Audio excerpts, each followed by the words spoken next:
الشيطان الرجيم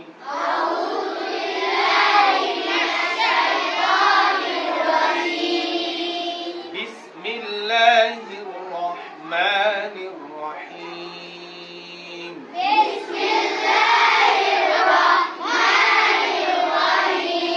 بسم الله আল্লাহ শব্দের আগে যদি জের থাকে, আল্লাহ শব্দের আগে যদি কে থাকে, এটা কি হবে? লা হবে। আল্লাহ শব্দের আগে যদি জবর এবং পেশ থাকে, সেটা কি হবে? ফুর হবে, মানে ল হবে। কি হবে?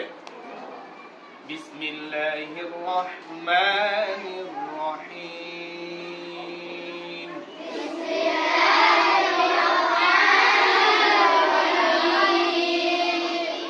ইন্না আ'তাইনাকাল কাউসার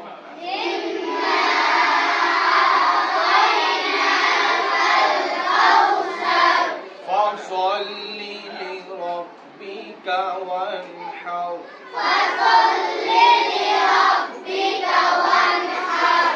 ইন্না শানিয়াকা হুয়াল আবতার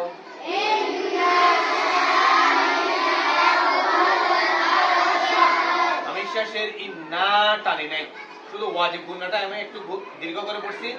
না নুন জবর না, হরকতের উচ্চারণ তাড়াতাড়ি করবা। ইন্না শানিয়াকা হুয়াল আবতার